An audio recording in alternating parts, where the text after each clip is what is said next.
This is my interpretation of Hamlet. Shakespeare's Hamlet from the book and Branagh's Hamlet.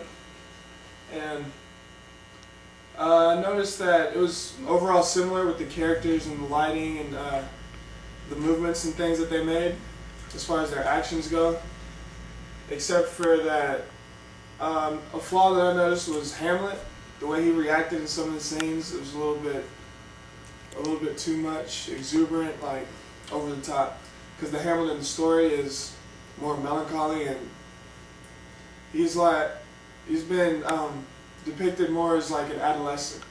And here he has outrageous bursts and he breaks things and it's almost violent. So here's my first example of this. Oh, heavy burden.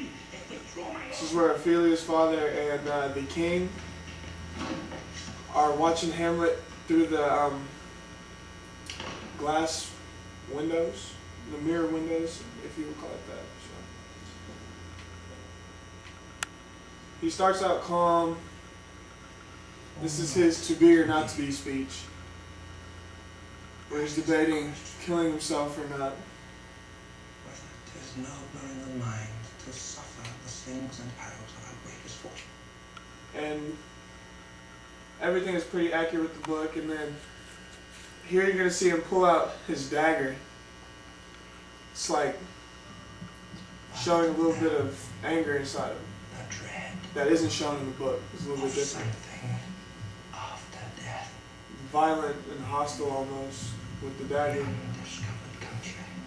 as he contemplates on what he's going to do with his life. So, and then next you'll see when Ophelia enters, and he's supposed to love Ophelia, supposedly. He says he has love for her, but I humbly thank you.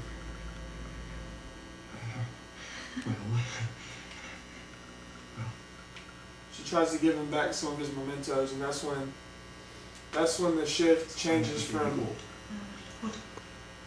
him being happy to an angry state, Wisdom.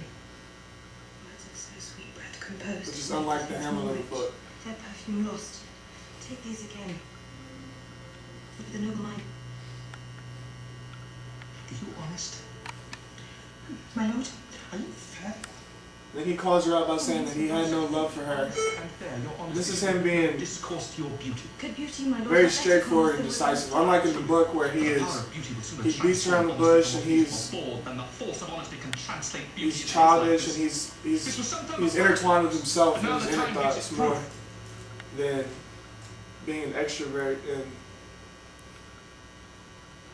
having outbursts like this. And this is only the beginning. When he hears a bump behind one of the doors, he knows that he's being set up. And now her father and the king are watching him. So that's when he goes on. I mean, what should such fellows as I do, crawling between earth and heaven? We are arrant knaves. As you can see right here. Go by west window. Right there, he hears it. And he goes on to rant and rage, and drags her around looking behind the doors, the glass windows, to see. Farewell, or if thou wilt need to marry a fool. The white man. Because his cover is blown. What monsters you make of them! Go, and quickly do farewell! Which is very different from Hamlet in the book. I have heard of your paintings too well enough. God has given you one face, and you make yourself another. You jig! You have a unit, and you became God eaters, and you want to literally learn. And then next I'll show you a scene which is more like Hamlet of the book. Is where Hamlet in the graveyard with the skull of Alexander. Stop.